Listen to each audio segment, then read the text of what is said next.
In 1 Samuel 15, God told Saul to destroy all the Amalekites, and Saul didn't exactly obey all the way. He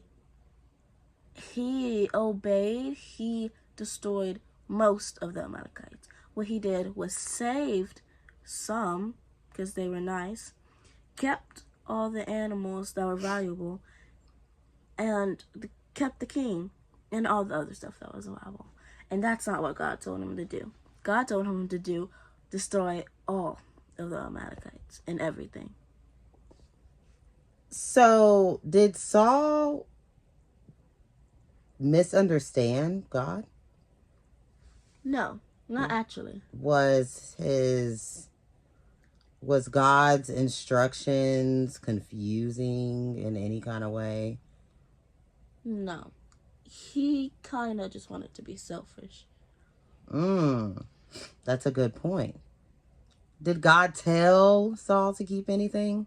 No, he said destroy all the Amalekites.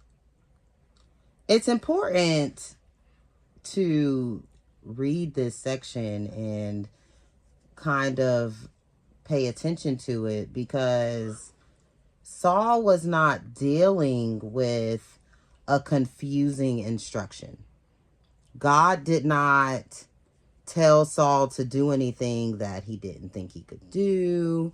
He didn't tell Saul to do anything crazy. He simply said, destroy all the Amalekites. Every single one of them. Saul still took it upon himself to keep all the things that he wanted to keep. So, Zaria, did Saul completely disobey God or just partially? Partially. He didn't completely disobey God because he destroyed most of them. Yeah, he did something, right? Yeah. However, partial obedience is still disobedience, right? When you're given clear instruction, it's important to do everything the instructions say, right? Saul actually told Samuel, the prophet, I did carry out the Lord's instruction. Not all the way, though. Right. Then Samuel basically said, if you followed God's instruction, why do I still hear sheep? The evidence was clearly making noise. I mean, who couldn't hear the sheep? Bah. Why do you think Saul said he did something that he clearly did not do? I think it's because he didn't want to get in trouble. Yeah, I mean, God is God, right? I wouldn't want to get in trouble by God either, especially Old Testament God. Ooh. So Saul eventually changed his whole reason on why he disobeyed God. And his reason was the people, y'all, not Saul, wanted to keep the animals and the valuables to sacrifice to the Lord. But did God tell Saul to do that? No. What did he tell Saul to do? He told Saul to destroy everything. Everything. And he actually told Saul not to keep anything. Yeah, very clear instructions. And that, my love, is the problem. Saul actually said, listen, I heard what God said, but I think I'm going to do things my way. And then if I get in trouble, I'll just make it seem like I was doing it for God. So basically, Saul said, God, I hear what you're saying, but I think I'm going to do things my way. And then if I get in trouble, I'll just make it seem like it was about God. And that's real life too. Sometimes we do stuff that we're not supposed to do. And then make and excuses for him. then make excuses for him. And sometimes we'll just be like, well, God knows my heart. I was doing it for God. To make it seem like we were really being obedient, even though we really weren't. In 1 Samuel 15:22, Samuel replies to Saul and says, "Does the Lord delight in burnt offerings and sacrifices as much as obeying the Lord? To obey is better than sacrifice, and to heed is better than the fat of rams." I wonder if rams is some of the things that Saul kept. Maybe. Maybe.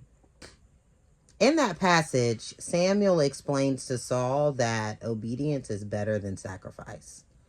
Why do you think God would rather you obey him than to sacrifice and give him something? Because that's the best gift, to do what the Lord told you. I mean, right. I mean, what better gift to give God our Father than following him and doing what he tells you to do?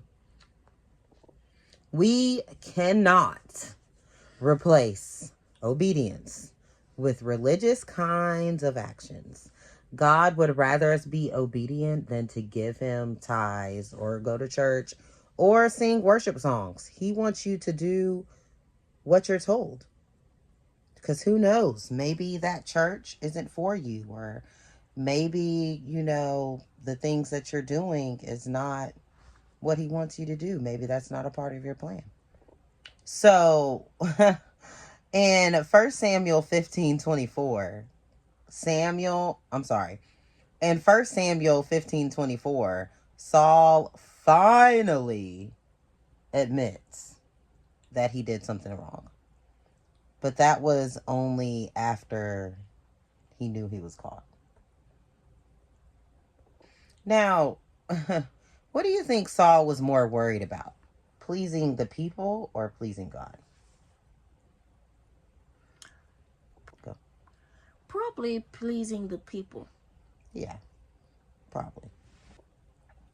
When we were watching the show David, and they were talking about the same story, Saul literally held a party and brought King Agag out. Hopefully I said his name right. But anyways, brought the Amalekite king out as like a prized possession and showed him off. So, yeah, I think you're right, Zaria. He cared more about the people.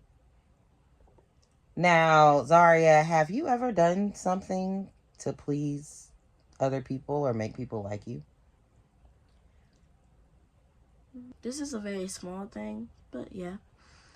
I've worn clothes that was not really my style to impress other people. Even something as simple as changing your wardrobe and your hair could be people pleasing, right? Right. Why can that be dangerous? Okay. Because what if they're the wrong friends for you? Yeah. Not everybody that you want to be friends with are right for you, right? Absolutely. What should we do when people want us to do something that God told us not to do? Then we should say no. We should say no. Yeah. Do we have to give them an explanation? No. No. Not if you don't want to.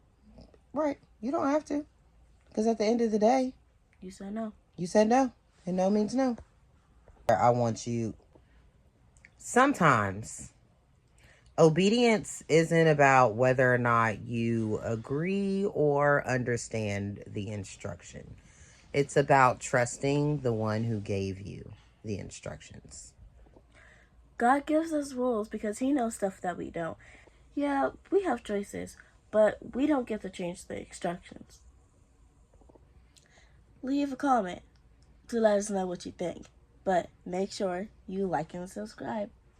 Bye.